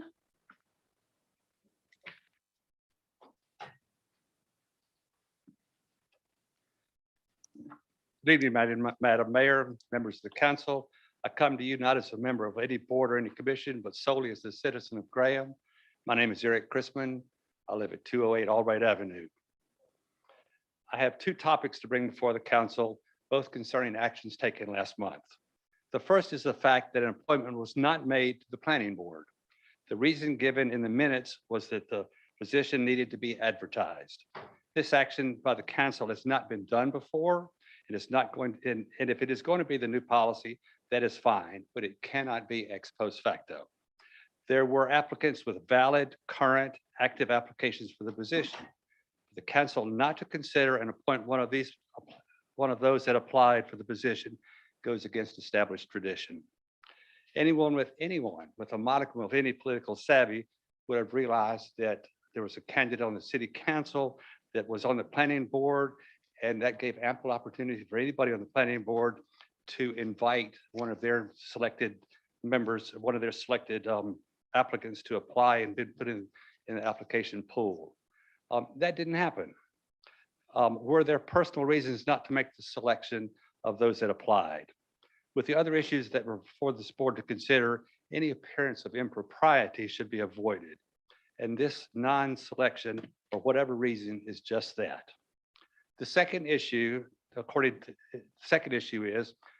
the minutes approved earlier this evening, in the comments from newly elected officials section of the agenda, the mayor, and I quote, announced that the currently vacant seat, council has decided, end quote. Council has decided. Nowhere in the minutes is there any notation that the council had decided to fill the vacant seat. Why was this decision not made in a public setting with public comment? The mayor-elect or a designee could have easily, at an earlier date, called each member of the council and selected their vote. That's not only immoral, but it's unethical. That this decision was made privately definitely has the appearance of impropriety. This decision should have been made in public. The mayor also announced that the council would like like interested individuals to complete a questionnaire so that the council could vote on a new member. There was no discussion mentioned in the minutes about the compilation of the questionnaire. There appears to be no council, no staff, or public input. I have learned subsequently that the editor of the newspaper compiled the questions, and that presents a problem. Some questions are irrelevant. Some questions are so contradictory that they cannot be answered honestly. There are also questions that are geared to particular positions that current council members campaigned either for or against. Those questions, if answered in a way not favorable to the council, seem to automatically eliminate that candidate from consideration. Once again, to avoid the obvious appearance of impropriety, I suspect which I suspect is going to be a problem for this council, these actions should not have been taken. I suggested the council approach the other candidates on the ballot and ask them in order of the vote count if they will consider the vacant seat. If every candidate declines, then a well-constructed questionnaire in a public setting would be appropriate. Thank you. Thank you for your comments. Do I have any city staff comments? One more. Oh, I'm so Citizen. sorry. It wasn't on the list. Yeah. I apologize. If you'll state your name and your, I didn't put my name on the That's list. I meant okay. to and I didn't. you'll just state your name and your address. My name is Keith Westbrook. I live at 604 Trockwater Court. I just wanted to come before you right now to talk about, we talked about the sidewalk, the crosswalk over by the high school. Uh-huh. I talked to the DOT today. Wasn't very happy afterwards, but they're telling me the fact, and I guess they told Justin the same thing. They will not put a crosswalk where there is not a sidewalk.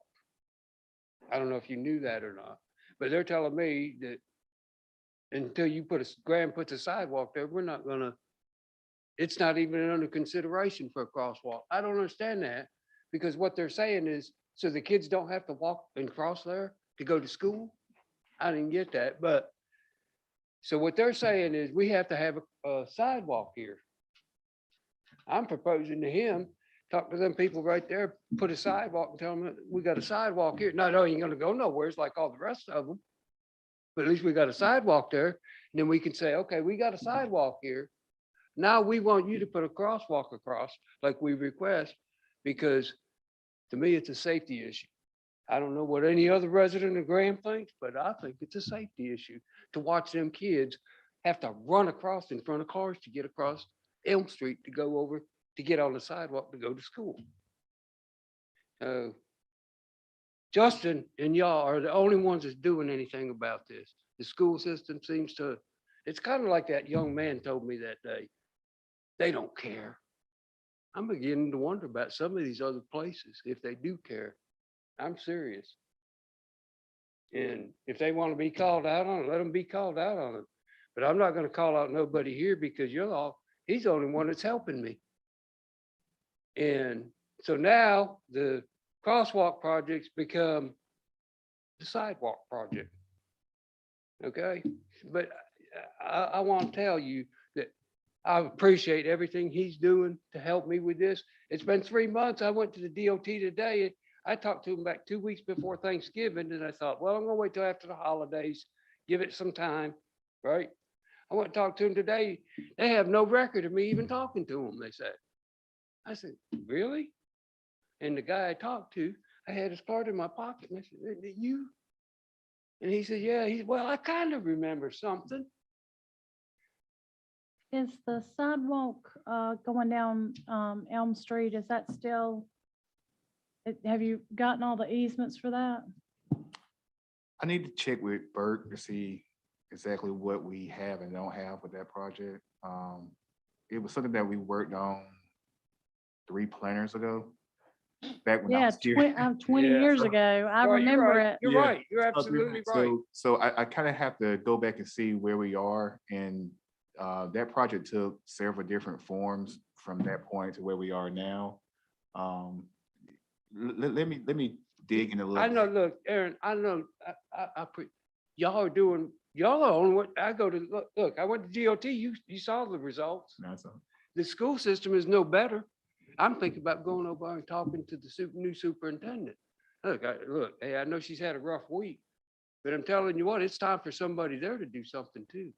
And the problem with the kids crossing in front of the high school on that main road, and it ain't good either. But that's a school problem to me, because they tell them don't pick up the kids and park like that on both sides with traffic coming and going. But yet they tell them, I assume, because I talked to the principal and I'm sure he's told them and told them, tell your parents, don't, you can't pick up here. You're supposed to do this. But and even the Okay. house that's directly across from where I'm talking about, I don't know if you know where I mean, the house that's right there, straight across, if you're sitting there to turn left or right, either way, there's a house straight across there. So if that guy said, yeah, you can put a sidewalk there, if we just went and put that sidewalk right here, we got a sidewalk here, sidewalk on the other side, right over on Trollinger. Once you, now there's not one there by that business to where the crosswalk is. But you're only talking 20 feet. And if you could say, that guy, would you let us do that? Which I've talked to him already about the car that sat there on jack stands that was blocking people's view. And he moved the car. I feel like, that's, he even said it was the right thing to do. He didn't want to block the view of the kids trying to cross. This is my point. These kids are going to cross. We have no way for them to do it. And this guy's, what his thing was? Well, nothing's happened yet. That didn't go over very good with me. But if y'all keep doing what you're doing, I'm going to keep doing what I'm doing. I'm not going to go nowhere. I know you ain't, and I know he ain't. So I just wanted to tell the mayor that I appreciate what you two guys are doing and to keep up the good work, and we'll get it done. If you can check on all that and we can get, because according to what he's saying, if we don't have a sidewalk, don't even talk to me. I don't even want to hear you. I don't think that's the proper thing to say, but But anyway, I appreciate your help and I appreciate you listening to me. Thank You're you very welcome. much. Thank you so much. I asked for staff comments. Aaron, No, Mayor. were you able to get the testing and all that? Like, I know that there's been a big issue with availability of testing. Yeah, funny you mentioned that. We actually had a meeting with a potential vendor. I think I mentioned to you that we had Yeah. set up a meeting for today. We think if the mandate goes through, we will have a good option as far as obtaining the test and someone to actually administer the test for the staff that will have to go through it. But like most people, we're sort of watching to see what comes from the Supreme Court ruling to see whether or not that's going to be required of us or not. I'm more of concern. I'm not, I don't think that's gonna come. I don't think we're gonna be, I'm not too worried about that. But I'm concerned about the community not being able to have access to testing and how that's affecting our employees. Are we requiring them to have a negative test before they come back? No. No, okay. So they can just come back according to the CDC guidelines within 5 days, right? So we're just going by what the CDC guidelines are, right? That's Okay. correct. All right. Bob, you got anything? How about you, Mr. Coleman? Justin? Darby, nothing. Thank you for my book. And for members of council, you have anything? Have anything? Yes, ma'am. Okay. I was over near the Graham Housing facility and noticed several of the buildings look pretty dilapidated. Are they not maintaining? If you go down Hill Street,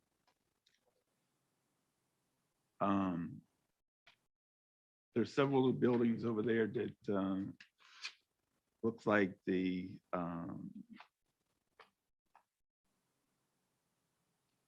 some of the roofing is coming off of it. Hill Street. Trying to think of what you're talking about. I know where Hill Street is. Go down, the housing, Graham Housing, yes, ma'am. okay? Buildings were on the right-hand side, and it looked like some of the roofing was gone. And a section of the gable was blown out. Is that where the apartment caught fire? Do we- I know there was damage to, yeah, if that's the one you're talking about. Okay. Okay. Are the housing authorities looking to rebuild? What's the, I haven't spoken with anyone there. I don't know if you heard anything from them as far as what their plans to do with that building, but I mean, we can call and find out. I can get Tom Lloyd on the phone tomorrow. just let the council know do we need to fund them some more money to get it back on shape or back on track? I'll let Megan know and she can put it in the update if that's fine. Council. Just as a side note, I've had a couple people ask me why that Graham Housing Authority on their page and nor on the city's page, do they have like when they have their public meetings? Are they public? Well, there's no listing on Graham Housing's page or the city's page.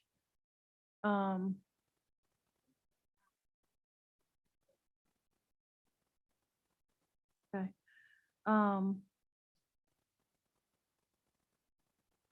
Just if it just has time and address and location.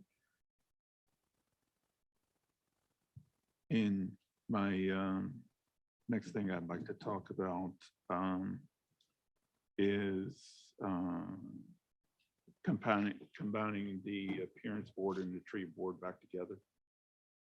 And what languages we would need to use to adjust that. Well, we can always, I know that's, I believe that was in the development ordinance at one point. It got moved to It was the the city code. Okay. We can check and see what the old language looked like to see how much of it can be used, if that's something council wants brought back for consideration. Can we get it on this month's agenda? If you want, yes, sir.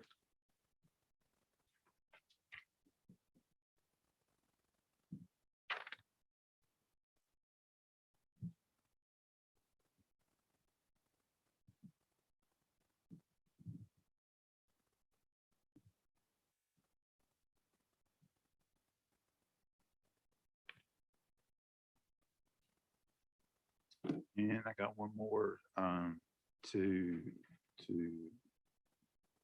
I'll let it go. Bobby? Have we considered reestablishing the Economic Development Committee? I mean, it was on for last month, so does the staff need a motion and he asked at the end of last month's meeting that we have reestablish or establish a economic development committee? Well, I think what we, from staff perspective, would need to know what composition is council looking at for this committee. Is this a volunteer board of citizens, or are you wanting us to reach out to neighboring jurisdictions to have elected officials come together with a committee in that sense? Because what we're trying to do is see what difference are we doing with this committee versus what the chamber already has in place for satisfying the economic development initiatives for the community. But we can come back with whatever language that the council wants if we have a little more clarity on how you want it comprised. Had there ever been one? I haven't been able to find anything. I looked for it. I asked some of the individuals that were here during that time that I thought maybe there was one. Was one, Um, but I think there it was with the wasn't a. chamber. I thought it was with the chamber though.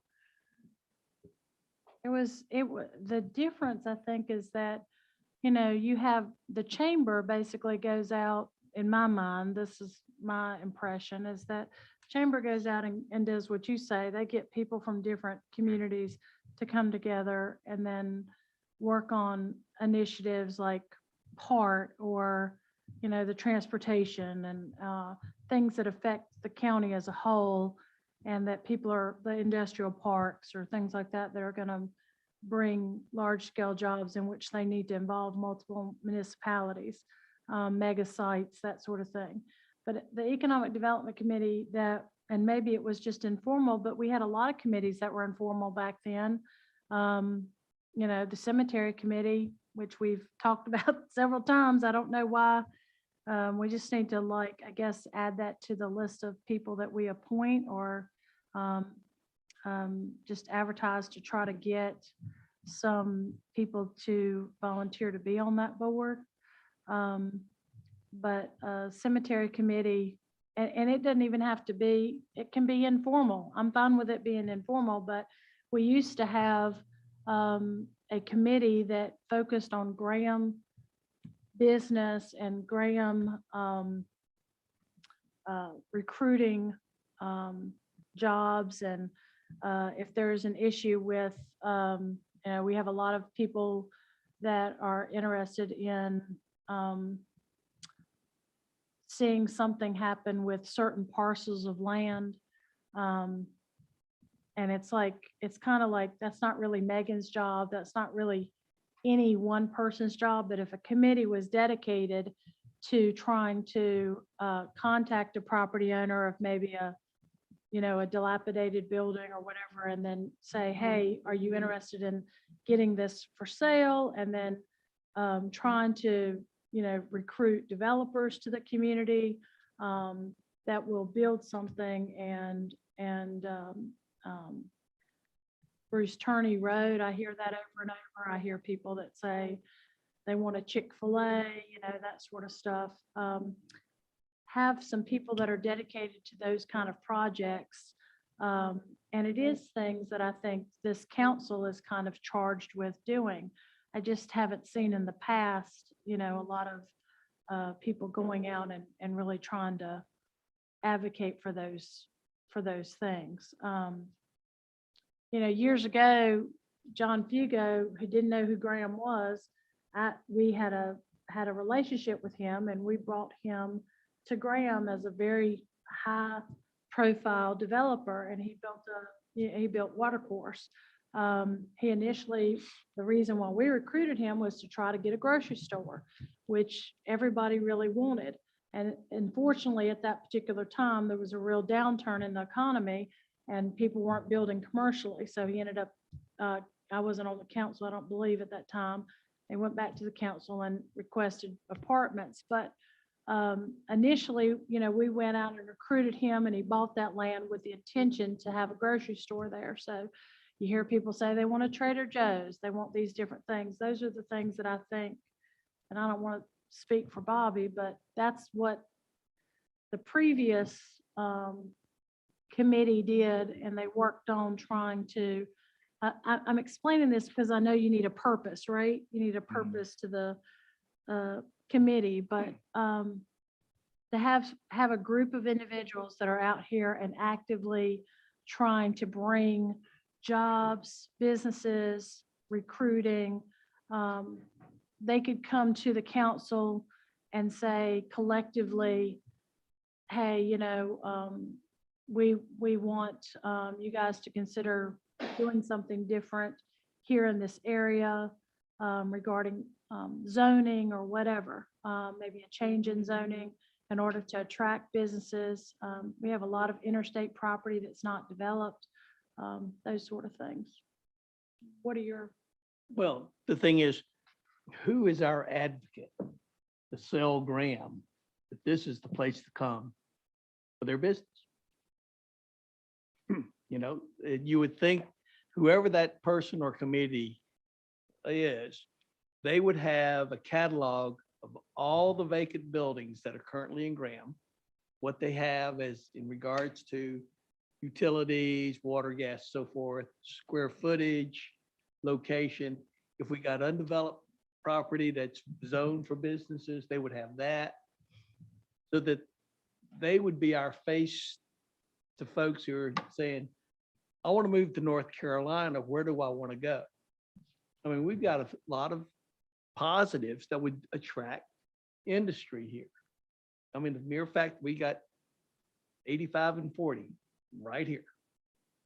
And We we're in have the center- Amazon, we have UPS, we have Lidl, we have an industrial park, we have, Yeah. you know, I just know, I used to work for a very large Fortune 100 corporation, and that's what I did was acquisitions. And when you go and you're looking at 10 different selection sites to locate a new business and a new branch office, you go to their website and all their statistics of available labor and, you know, housing and all of that stuff is available. All the statistics are right there that you can give in your presentation.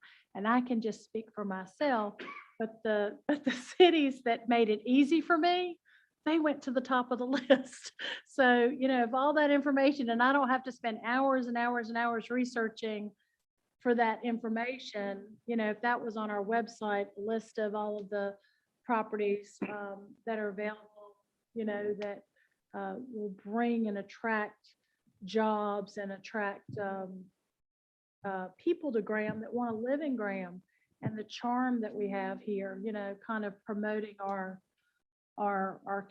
town to people that are coming in from either relocating. I was looking at some statistics the other day, but there's a huge migration, political migration across this country. I mean, say what you want, but the state of Florida is racking up. I'm telling you, they have such a huge migration to the state of Florida. It's historical. I've never seen it.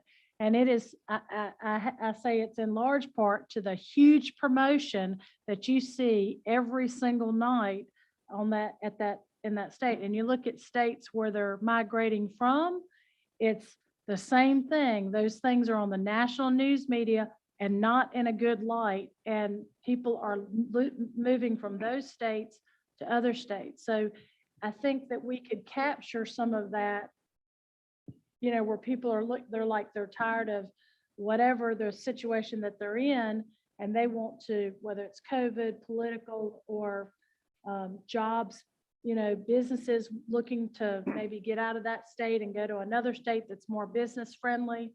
You know, we need to have our hands and arms wide open to receive them, to be able to come here to North Carolina. So, I mean, that to me, it's just like, who has that job to do that for Graham? Yeah, I think it was bestowed upon council to serve in that role, as far as But we can't meet as a body by Right. ourselves. right. But what I was going to say, if it was okay with the council and of course with Megan, if maybe Mr. Chin and Megan and whoever else needs to be involved can maybe sit down and maybe work on the framework of what might be the Yeah. vision. You're absolutely right, Aaron, because we've got whoever's on this board or committee, they've got to have a holistic view of what they want to present. Composition of our workforce, property, so forth. At the same time, need to identify the shortfalls, like if our workforce needs to be trained, we need to identify that, work with ACC, the schools, to develop the curriculum to provide for that. You know, so you just can't say, well, I got property. Well, if you've got somebody who light industry going to manufacture something, they'd like to know that, hey, you got a workforce that's in the age bracket, you know, 20 to 50, that's there, that if you need 100 people, they're there versus I've got to import people to work. And, you know, the classic story is coming from Mississippi, when Tunica County changed its law, you know, changed its zoning to have casinos. And everybody thought then all those good paying jobs of, you know, dealers and so forth would be Tunica citizens. Well, guess what? They didn't have the math skills.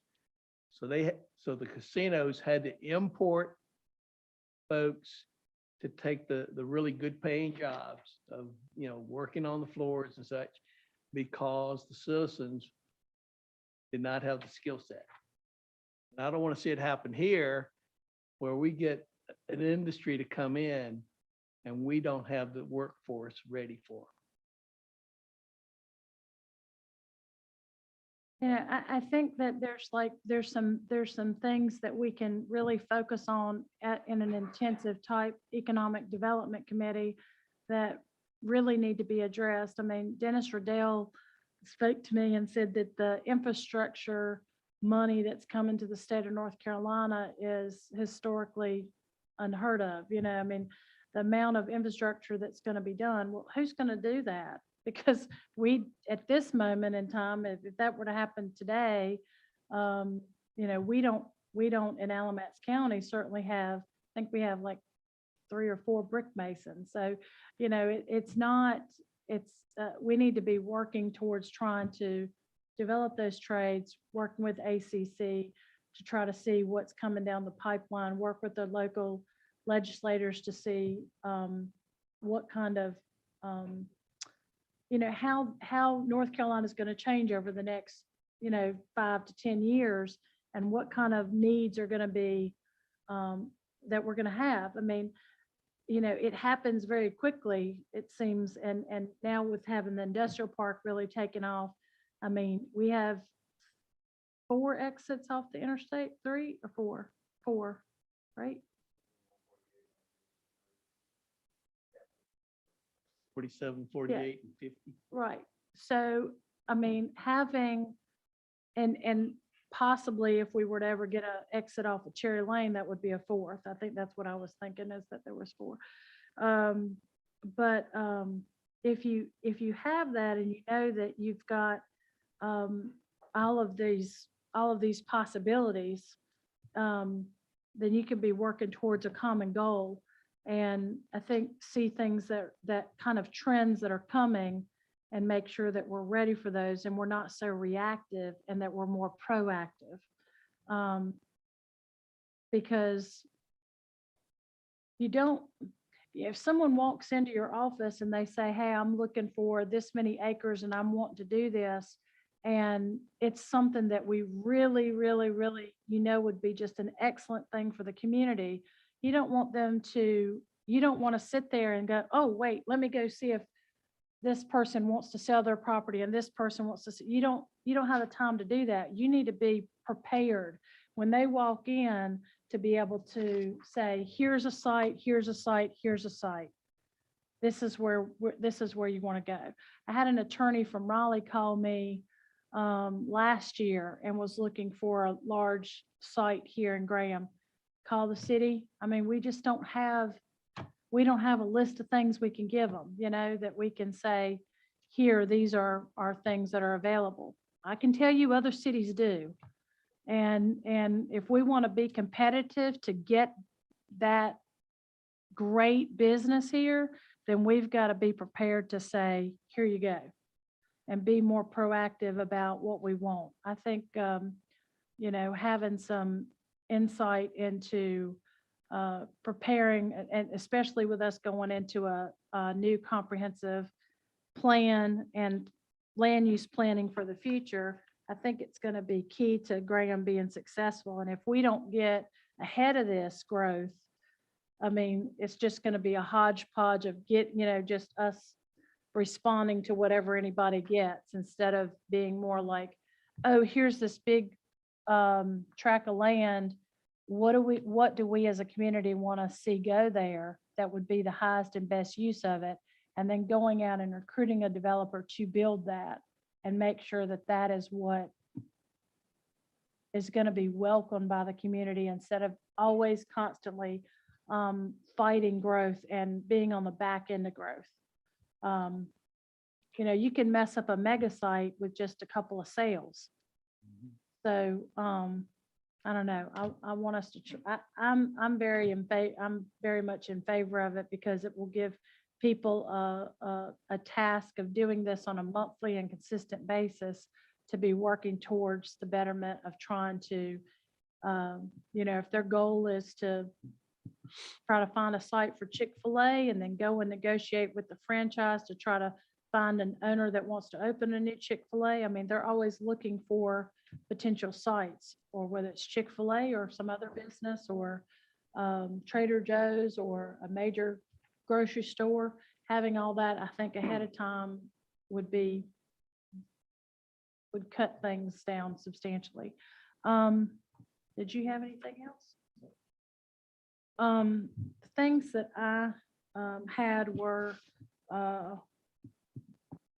so if we can meet between now and the next about that and kind of hammer that out. The list of priorities, I had challenged the council at the last meeting to try to email a list of priorities that we can be working on. If you guys will just email that to me so that we can try to figure out the best game plan for those priorities while sitting on the council to have you accomplish your own personal goals. And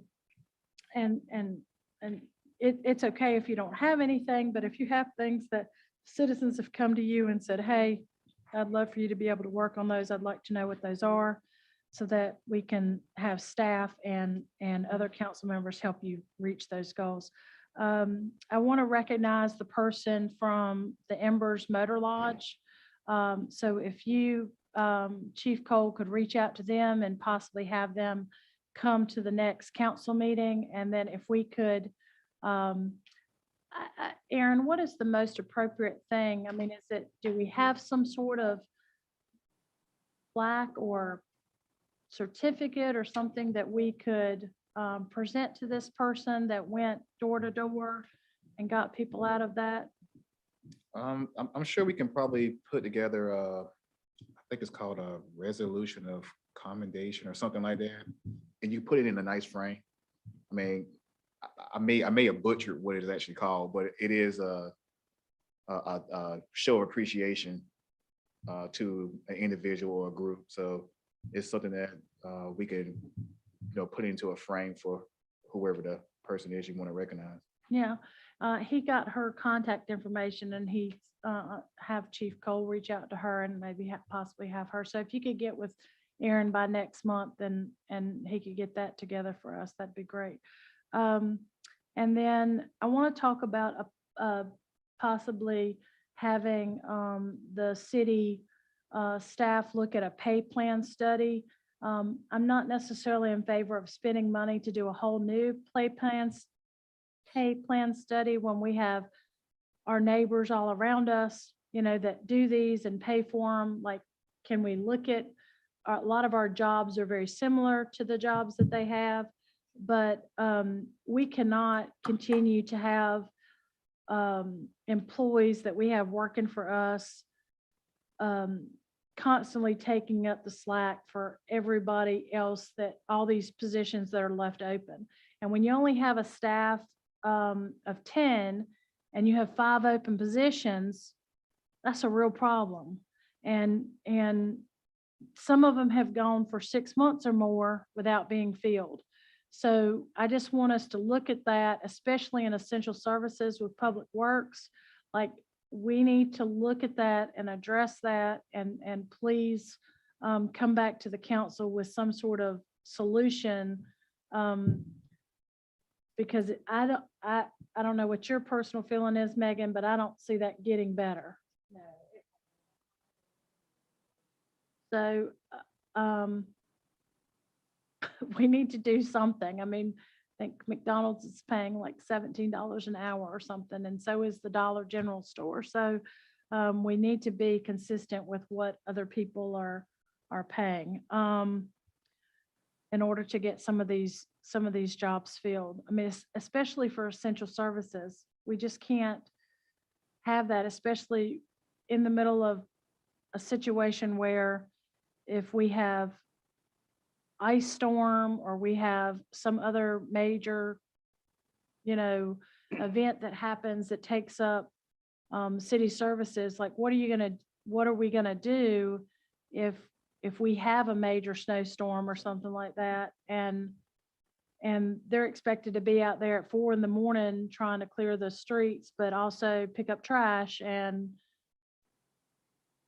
get up trees in the road. And I know from past experience, I mean, it's like it's all hands on deck. So what do you do when you only have half the staff? Do you agree with that? Oh, no, Aaron? I agree 100%. I think, just talking, preliminarily, Megan, Julianne, finance director. I mean, we have ideas that we think council might be interested in moving forward with. We're And very interested in hearing those, and it doesn't take, in my opinion, it doesn't take until the next city council meeting. If you can come up with some ideas, even if we have to call a special meeting, to me, like, I just don't want to be in a situation where we don't have staff and essential services are not being met. That's concerning to me. If 3 people out of the 5 you have left get COVID, I mean, literally that you cannot, I mean, I see what's happening in other businesses. And I just don't want that to happen to us. I think Arby's has completely shut down the inside service and only have 3 people running the store. I witnessed that today. Yeah, 3 people. And it's been like that for a couple months now. So I just don't think we can do that as a city with the amount of responsibility that we have. No, I agree. The other thing is to activate the cemetery committee. Again, doesn't necessarily, I guess, need to be a formal board, but we just need to have a group of us meet about some of the cemetery issues. And then have you gotten anything on the Amazon tour? I have not heard back from them.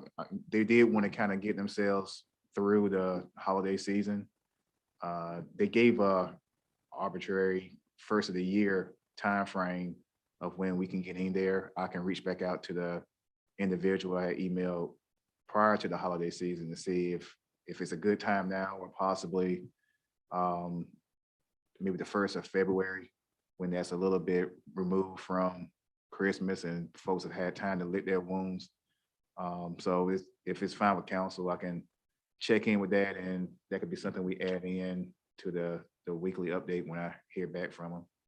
Speaking of tours, when are us newbies going to get a tour of the city facilities?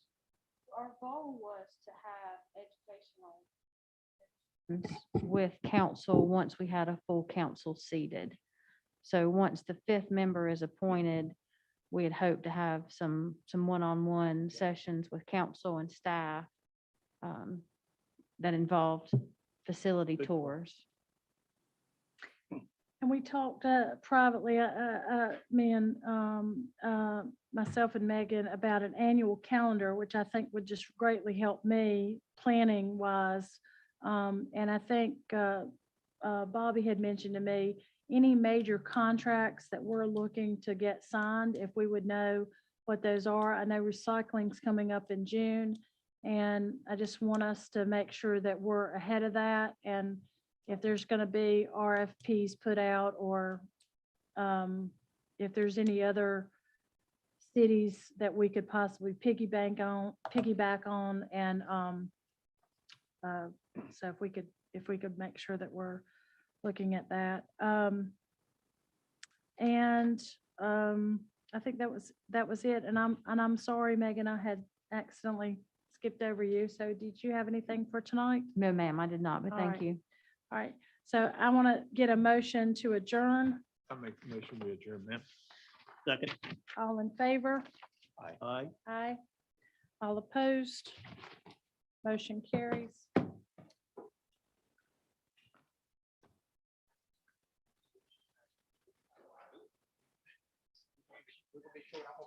What? Did pretty good, Justin.